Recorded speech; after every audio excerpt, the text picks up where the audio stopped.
நம்மளோட தமிழ்த்தாய் வாழ்த்து நிறுத்திட்டு புதுச்சேரியோட தமிழ்த்தாய் வாழ்த்து அந்த பாடல் வந்து ஒலிக்க செஞ்சிருக்கு. அதை நீங்க எப்படி பாக்குறீங்க? அதெல்லாம் ஒரு பெரிய இஷ்யூவா என்ன இருக்கு? பாண்டிச்சேரி இந்தியாவினுடைய ஒரு மாநிலம் தானே. அந்த தமிழ்த்தாய் எழுத்து இங்கே பாடிட்டாங்க, அப்படிதான் நினைக்கணும். நம்ம இந்தியாவுடைய தேசிய கீதத்தை எடுத்துட்டு பாகிஸ்தான் தேசிய கீதம் பாட சொல்ல வைப்பீங்களா? இப்படி எல்லாம் ட்ரோல் பண்றதெல்லாம் பார்த்தீங்கன்னா இது அநாகரிகத்தின் உச்சமாக தான் தெரியும். சீமான் அவர்களை வந்து மன்னிப்பு கேட்கணும் அப்படின்றதும் ஒரு பக்கம் போயிட்டு இருக்கு. மன்னிப்பு கேட்கணும். கீழே இருக்கக்கூடிய அதிகாரிகள் பண்ண தவறுக்கு சீமான் எதுக்காக மன்னிப்பு கேட்கணும்? திமுக அவர்களோட அந்த கொள்கை இருக்கு இல்லையா, அது வந்து ஒரு அரசியலுக்கான ஒரு கொள்கை இல்லை, அது ஒரு இனத்துக்கான ஒரு கொள்கை அப்படின்னு சொல்லிட்டு ஸ்டாலின் அவர்கள் சொல்லியிருக்காங்க. காரணத்துக்காக அவர் சொல்றாருன்னு தெரியலையே. அது எப்படி ஒரு கட்சி வந்து ஒரு இனத்து சம்பந்தமாக? நீங்க அப்படின்னா எந்த இனம்? நீங்க பெரியார் இருக்கும்போது பெரியார் எடுத்த கட்சி திராவிட முன்னேற்ற கழகம். இன்னைக்கு நீங்க பெரியாரை வந்து தோல்ல சுமந்துட்டு நாங்க அவர் வழிதான் அப்படின்றீங்க. இன்றைய அரசியல் நீங்க பகுத்தறிவாளர்னு சொல்லிக்கிறீங்க, ஆனா உள்ளுக்குள்ள வந்து எல்லாமே நடத்துகிறீங்க. கருப்பு டுப்டா கூட பெண்களுக்கு சுதந்திரம் இல்லை போட்டுட்டு போறதுக்கு, அதை கூட பிடிங்கி வச்சுக்கிறீங்க. வணக்கம் சார், எப்படி இருக்கீங்க? நல்லா இருக்கும். ஓகே, நிறைய விஷயங்கள் பேசணும். அடுத்த ஒரு விஷயம் என்ன அப்படின்னு பார்த்தீங்கன்னா, YMCA நடந்த ஒரு நிகழ்ச்சியில் சீமான் அவர்கள் வந்து பங்கேற்றிருக்காங்க. அதில் நடந்துட்டு இருந்த நிகழ்ச்சியில் இப்போ நம்மளோட தமிழ்த்தாய் வாழ்த்து நிறுத்திட்டு புதுச்சேரியோட தமிழ்த்தாய் வாழ்த்து அந்த பாடல் வந்து ஒலிக்க செஞ்சுருக்கு. அது நிறைய ரீல்ஸ்லேயே இருக்கட்டும், இல்லைன்னா நிறைய அது ட்ரெண்ட் ஆச்சு. அதை நீங்கள் எப்படி பார்க்குறீங்க? அதை பார்த்தீங்களா? அந்த கிளிப்பை பார்த்தீங்களா? அதெல்லாம் ஒரு பெரிய இஷ்யூவா என்ன இருக்குது? தமிழ்த்தாய் பாண்டிச்சேரி இந்தியாவினுடைய ஒரு மாநிலம் தானே. அந்த தமிழ்த்தாய் எடுத்து இங்கே பாடிட்டாங்க, அப்படி தான் நினைக்கணும். நம்ம அது ஒரு பெரிய அளவுக்கு வந்து ஒரு இஷ்யூ ஆக்கி அது எப்படி தமிழ்நாட்டில் இருந்துட்டு பாண்டிச்சேரி தேசிய தமிழ் வாழ்த்தை பாடலாம் அப்படின்னு சொல்கிறது. அப்புறம் நாளைக்கு இந்தியாவினுடைய தேசிய கீதத்தை எடுத்துட்டு பாகிஸ்தான் தேசிய கீதம் பாட சொல்ல வைப்பீங்களா? இப்படியெல்லாம் ட்ரோல் பண்ணுறதெல்லாம் பார்த்தீங்கன்னா இது அநாகரிகத்தின் உச்சமாக தான் தெரியும். சீமான் அவர்களை வந்து மன்னிப்பு கேட்கணும் அப்படின்றதும் ஒரு பக்கம் போயிட்டு இருக்கு.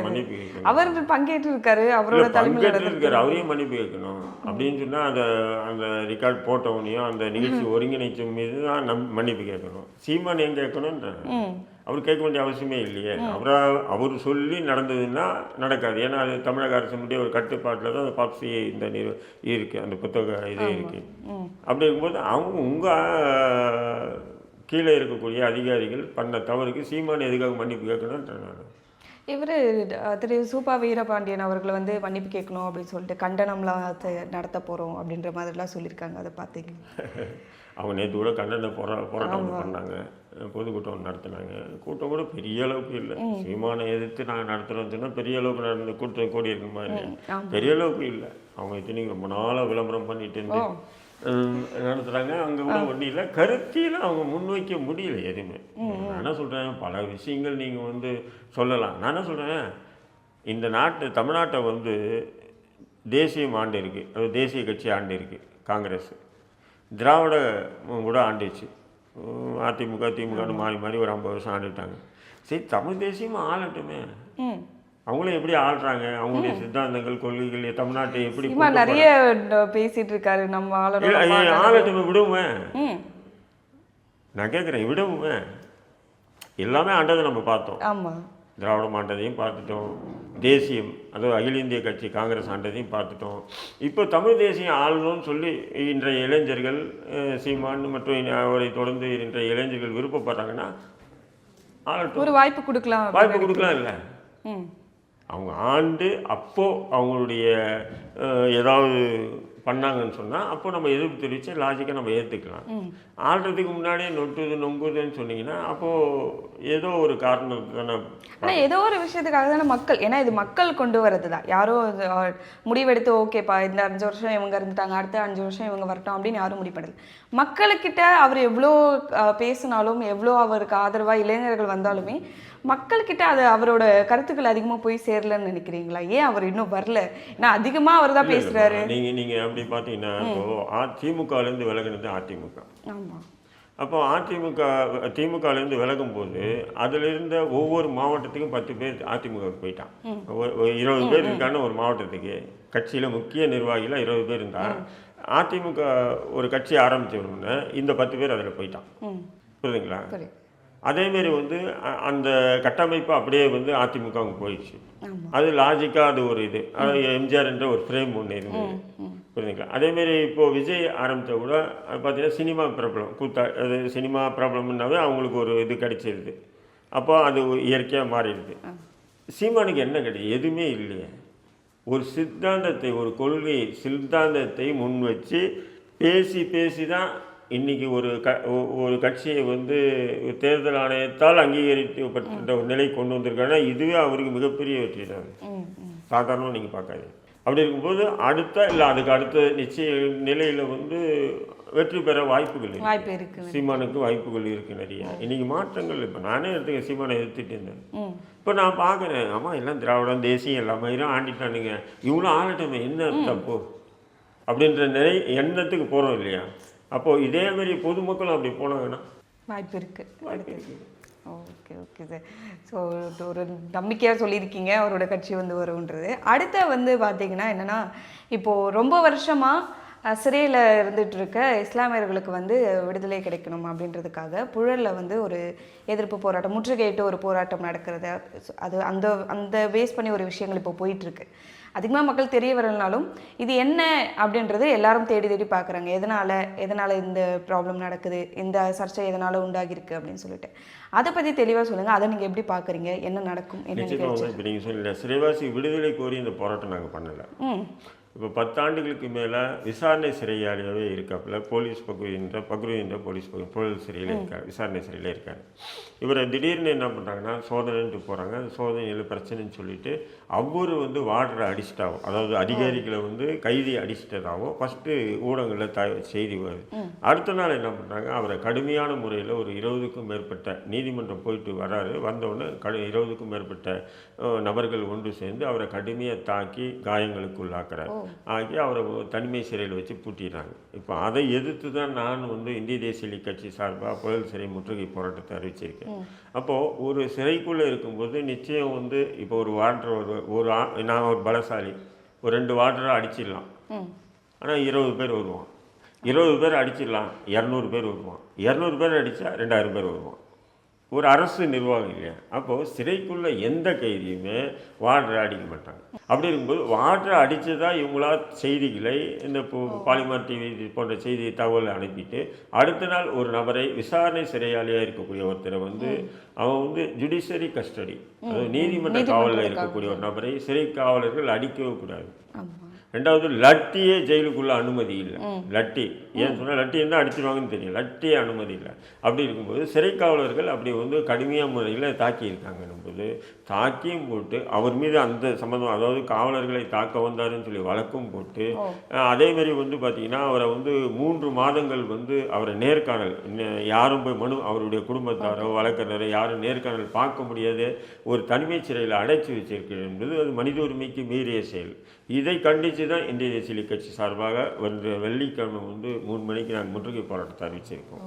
புரியுதுங்களா?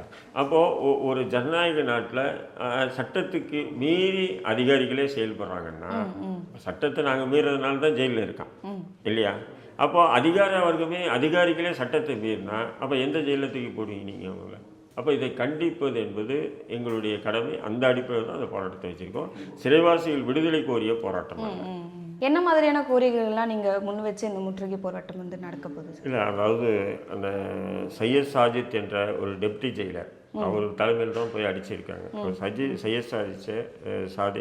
சையத் சாஜித் அந்த ஒரு அதிகாரியை வந்து பணியிடை நீக்கம் செய்யணும். அவர் கூட சேர்ந்து 10க்கும் மேற்பட்ட காவலர்கள் அடிச்சிருக்காங்க. அந்த காவலர்களையும் வந்து துறை ரீதியான நடவடிக்கை எடுக்கணும். ப்ளஸ் வந்து அவருக்கு வந்து பூட்டி வச்சுருக்காங்க இல்லையா, அதாவது அந்த நேர்காணல் எல்லாம் பார்க்க முடியாத இருக்காங்க, அந்த இதெல்லாம் தளர்வு ஏற்படுத்தணும். இந்த காரணங்களை வச்சு தான் நாங்கள் வந்து முற்றுகை போராட்டத்தை வச்சுருக்கோம். ஸோ அடுத்த கேள்வி என்ன, கடைசி கேள்வி என்ன அப்படின்னு பார்த்தீங்கன்னா, திமுக அவர்களோட அந்த கொள்கை இருக்கு இல்லையா, அது வந்து ஒரு அரசியலுக்கான ஒரு கொள்கை இல்லை, அது ஒரு இனத்துக்கான ஒரு கொள்கை அப்படின்னு சொல்லிட்டு ஸ்டாலின் அவர்கள் சொல்லியிருக்காங்க. என்ன இனத்துக்கான கொள்கை?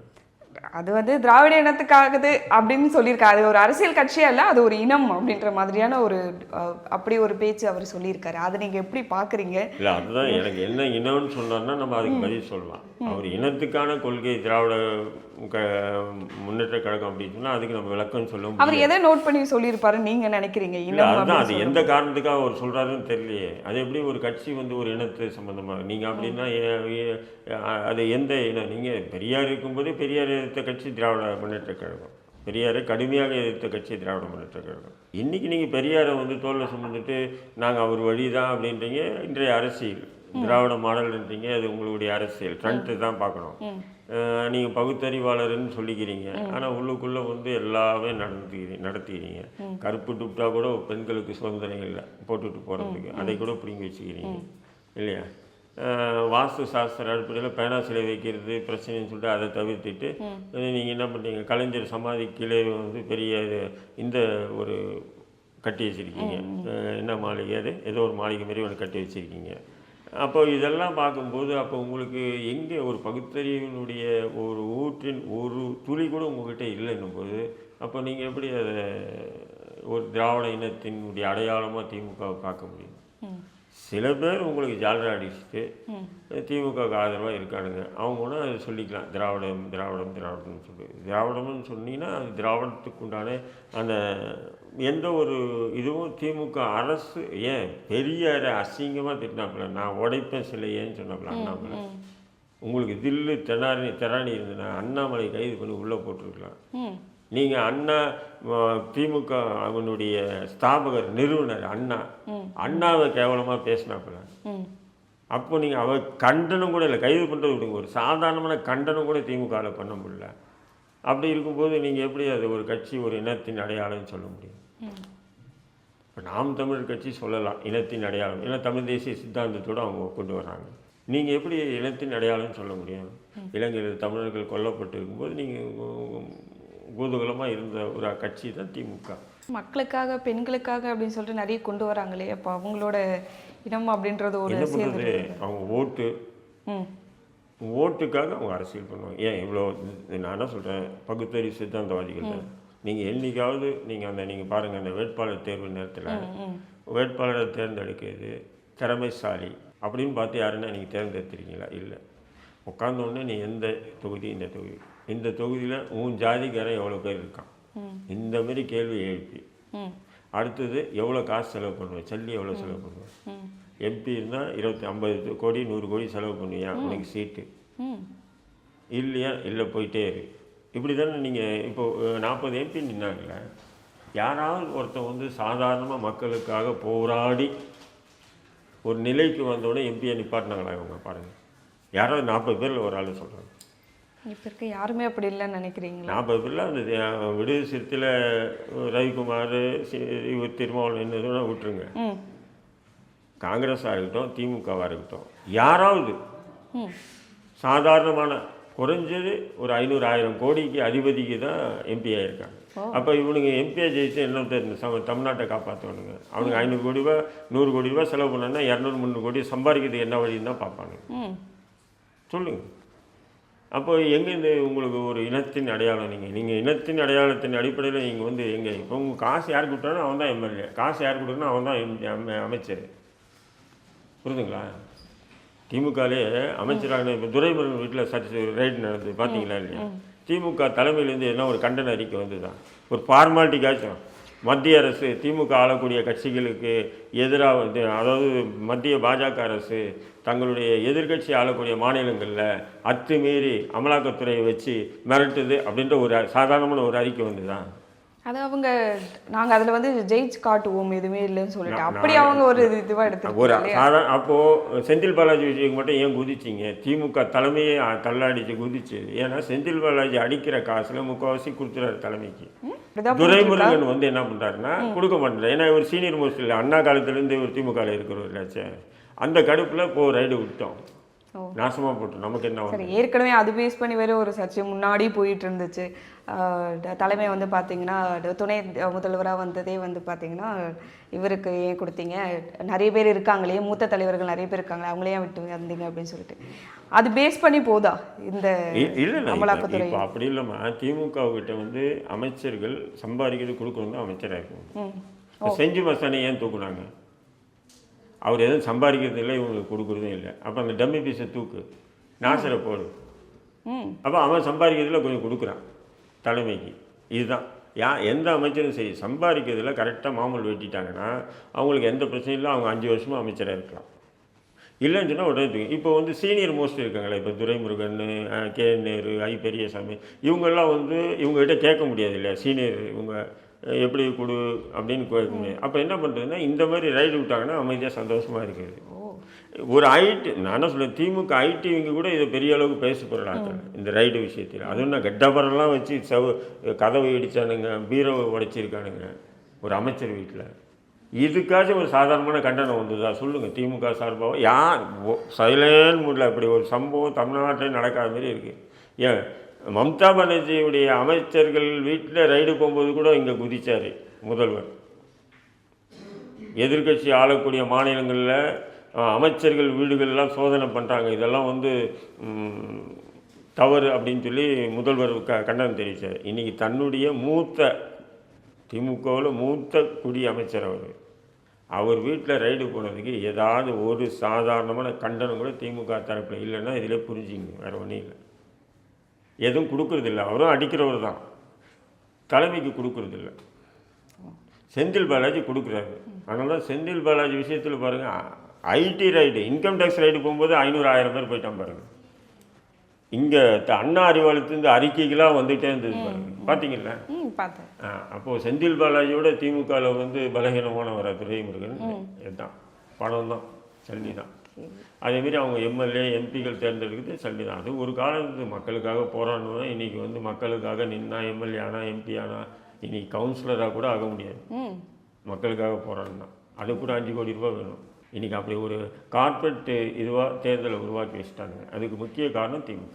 நிறைய விஷயங்களுக்கு வந்து பார்த்திங்கன்னா நிறைய இப்போ ரீசெண்டாக நடந்துட்டு இருக்க நிறைய சர்ச்சைகளாக இருக்கட்டும், நிறைய செய்திகளுக்கு வந்து நிறைய தெளிவுகள் கொடுத்தீங்க. உங்களோட கருத்து என்ன அப்படின்றத பகிர்ந்துக்கிட்டீங்க எங்களுக்காக. ரொம்ப நன்றி சார்.